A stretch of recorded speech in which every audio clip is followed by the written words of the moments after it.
दोस्तों आज हम सेट नंबर 2 देखेंगे साइंस 10th साइंस के मोस्ट वीवीआई क्वेश्चन जो 2025 के बोर्ड में आने की संभावना है। तो चलिए स्टार्ट करते हैं। ध्वनि का वेग किस पर निर्भर करता है? ध्वनि का वेग क्या हो जाएगा, किस पर निर्भर करता है? तो माध्यम के घनत्व पर, तापमान पर और माध्यम के प्रकार पर, तीनों पर निर्भर करता है। अगला क्वेश्चन देखेंगे, ओम के नियम क्या है? ओम के नियम क्या है? तो ओम के नियम क्या हो जाएगा? ओम के नियम है V = IR। आंसर नंबर क्या हो जाएगा? 1। अगला क्वेश्चन देखेंगे, उत्तल लेंस द्वारा बनने वाली छवि कैसी होती है? तो उत्तल लेंस द्वारा बनने वाली छवि कैसी होगी? उत्तल लेंस द्वारा बनने वाली छवि होगी वास्तविक और उल्टी। वास्तविक और उल्टी होगी। वास्तविक और उल्टी। आंसर नंबर क्या हो जाएगा? सी। अगला क्वेश्चन देखेंगे, ध्वनि की तरंग किस प्रकार की होती है? ध्वनि की तरंग किस प्रकार की होती है? तो ध्वनि की तरंग किस प्रकार की होगी? अनुदैर्ध्य और यांत्रिकी। कैसा होता है? अनुदैर्ध्य और आंतरिकी।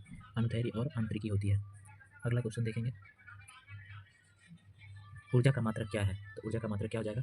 जूल। ऊर्जा का मात्रक क्या हो जाएगा? जूल। अगला क्वेश्चन देखेंगे, अम्ल का पीएच मान क्या होता है? तो अम्ल का पीएच मान क्या हो जाएगा? 7 से कम। 7 से अधिक होता है क्षार का, और अगर 7 रहे तो उदासीन हो जाएगा। अगला क्वेश्चन हम देखेंगे, सबसे हल्की गैस कौन सी होती है? तो सबसे हल्की गैस कौन सी हो जाएगी? हाइड्रोजन। अगला क्वेश्चन देखेंगे, कैल्शियम हाइड्रोक्साइड का सामान्य नाम क्या है? तो कैल्शियम हाइड्रोक्साइड का सामान्य नाम क्या कहते हैं? बुझा हुआ चूना। बुझा हुआ चूना कहा जाता है। अगला क्वेश्चन देखेंगे, CH4 किस प्रकार के यौगिक है? CH4 किस प्रकार के यौगिक हो जाएंगे? कार्बनिक यौगिक है। कैसा है? कार्बनिक यौगिक है। अगला क्वेश्चन हम देखेंगे, मानव शरीर में सबसे बड़ी ग्रंथि कौन सी होती है? तो मानव शरीर की सबसे बड़ी ग्रंथि यकृत ग्रंथि होती है। अगला क्वेश्चन देखेंगे, डीएनए की संरचना का मॉडल किसने प्रस्तुत किया था? तो डीएनए की संरचना का मॉडल किसने प्रस्तुत किया था? प्रस्तुत किया था वाटसन एंड क्रिक ने। अगला क्वेश्चन देखेंगे, रक्त का पीएच मान कितना होता है? तो रक्त का पीएच मान कितना होता है? 7.4। अगला क्वेश्चन देखेंगे, ओजोन परत का मुख्य कार्य क्या है? तो ओजोन परत का मुख्य कार्य क्या हो जाएगा? पारावैंगनिक किरणों से बचाव करता है। पारावैंगनिक किरणों से बचाव करता है। नेक्स्ट क्वेश्चन देखिए, कौन सा जीव नाइट्रोजन स्थिरीकरण में सहायक होता है? तो नाइट्रोजन स्थिरीकरण में कौन सा जीव सहायक होता है? राइबोजोबियम। राइबोजोबियम। अगला क्वेश्चन देखेंगे, ग्लोबल वार्मिंग। ग्लोबल वार्मिंग का मुख्य कारण कौन सा है? तो ग्लोबल वार्मिंग का मुख्य कारण क्या हो जाएगा? CO2। CO2 ग्लोबल वार्मिंग का मुख्य कारण है। अगला क्वेश्चन देखेंगे, दर्पण की परावर्तक शक्ति किस पर निर्भर करती है? तो दर्पण की परावर्तक शक्ति किस पर निर्भर करेगी? उसकी वक्रता त्रिज्या पर। उसकी वक्रता त्रिज्या पर निर्भर करती है। किस पर करती है? उसकी वक्रता त्रिज्या पर। अगला क्वेश्चन है, विद्युत धारा का SI मात्रक क्या होता है? तो विद्युत धारा का SI मात्रक क्या हो जाएगा? एम्पियर। विद्युत धारा का SI मात्रक एम्पियर। अगला क्वेश्चन है, फ्यूज तार का मुख्य कार्य क्या है? फ्यूज तार का मुख्य कार्य है सर्किट को अधिभार से बचाना। सर्किट को अधिभार से बचाना। सर्किट को अभिभार से बचाना। अगला क्वेश्चन देखेंगे, अस्थायी चुंबक किससे बना होता है? तो अस्थायी चुंबक किससे बना होगा? इस्पात से। अस्थायी चुंबक किससे बना होता है? इस्पात से। अगला क्वेश्चन देखेंगे, बल का इकाई क्या होता है? तो बल का इकाई क्या हो जाएगा? न्यूटन। बल का इकाई क्या होगा? न्यूटन। अगला क्वेश्चन देखेंगे, बेकिंग सोडा का रासायनिक नाम क्या है? तो बेकिंग सोडा का रासायनिक नाम होता है सोडियम बाइकार्बोनेट।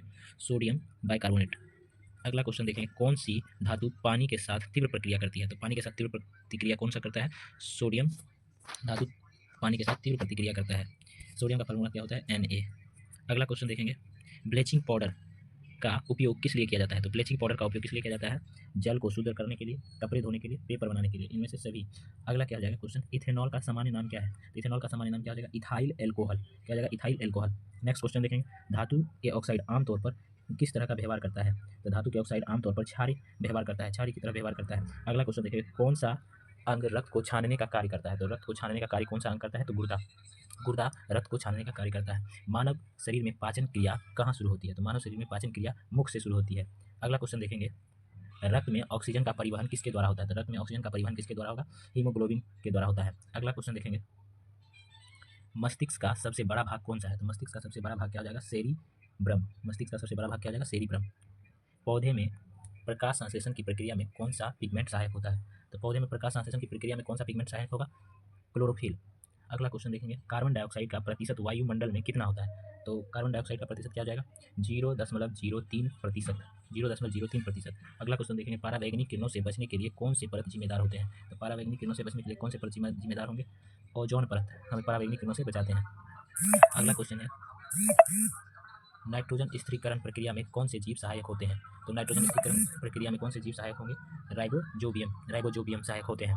अपशिष्ट पदार्थों का पुनः चक्रण किसे कहते हैं? अपशिष्ट पदार्थों का पुनः चक्रण क्या कहलाता है, या क्या किसे कहते हैं? तो पुनः चक्रण कहलाता है या पुनः चक्रण कहते हैं। अगला क्वेश्चन क्या है, कौन सी गैस एसिड रैन का कारण बनाती है? एसिड रैन के लिए सल्फर डाइऑक्साइड जिम्मेदार होता है। सल्फर डाइऑक्साइड जिम्मेदार होता है। अगला क्वेश्चन है, अपवर्तन का क्या नाम, अपवर्तन का कारण क्या है?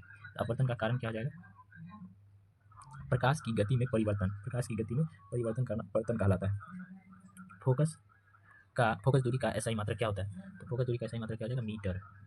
अगला क्वेश्चन है, विद्युत मोटर किस सिद्धांत पर कार्य करती है? तो विद्युत मोटर किस सिद्धांत पर कार्य करती है? तो विद्युत मोटर चुंबक के प्रेरण के सिद्धांत पर कार्य करती है। नेक्स्ट क्वेश्चन देखेंगे, कौन सा अम्ल दही में पाया जाता है? तो कौन सा अम्ल दही में पाया जाता है? लैक्टिक अम्ल दही में पाया जाता है। अगला क्वेश्चन देखेंगे, इलेक्ट्रोलाइट क्या होता है? तो इलेक्ट्रोलाइट क्या हो जाएगा? जो जल में आयनों में टूटता है, जो जल में आयनों में टूटता है, जो जल में आयनों में टूटता है, जो विद्युत धारा का प्रवाह करता है, जो विद्युत धारा का प्रवाह करता है। बी और सी दोनों आंसर हो जाएंगे। अगला क्वेश्चन देखेंगे, रक्त का लाल रंग किसके कारण होता है? रक्त का लाल रंग हीमोग्लोबिन के कारण होता है। अगला क्वेश्चन देखेंगे, कोशिका का पावर हाउस किसे कहा जाता है? तो कोशिका का पावर हाउस किसे कहते हैं? माइटोकॉन्ड्रिया को। किसे कहते हैं? माइटोकॉन्ड्रिया को। नेक्स्ट क्वेश्चन देखेंगे, बायोडिग्रेडेबल पदार्थ क्या होता है? तो बायोडिग्रेडेबल पदार्थ किसे कहा जाता है? क्या होता है? जो प्रकृति रूप से अपघटित हो जाए, जो प्रकृति में अपघटित हो जाए उसे बायोडिग्रेडेबल पदार्थ कहा जाता है। नेक्स्ट क्वेश्चन देखेंगे, ग्लोबल वार्मिंग को नियंत्रित करने के लिए क्या किया जाता है? ग्लोबल वार्मिंग को नियंत्रित करने के लिए वृक्षारोपण को बढ़ाना चाहिए। वृक्षारोपण को क्या करना चाहिए? बढ़ाना चाहिए। नेक्स्ट क्वेश्चन देखेंगे, प्रदूषण से बचने के लिए कौन सी ऊर्जा सबसे अधिक प्रयुक्त है? तो ऑक्सीजन से बचने के लिए कौन सी ऊर्जा? तो सौर ऊर्जा क्या हो जाएगा? सौर ऊर्जा सबसे अधिक उपयुक्त है। दोस्तों, एक सेट 2 सेट पूरा हुआ, कृपया इसे लाइक करें और चैनल को सब्सक्राइब करें। अगला सेट अगर अच्छा लगा तो मैं अगला सेट फिर तैयार करके आपके सामने प्रस्तुत करूँगा।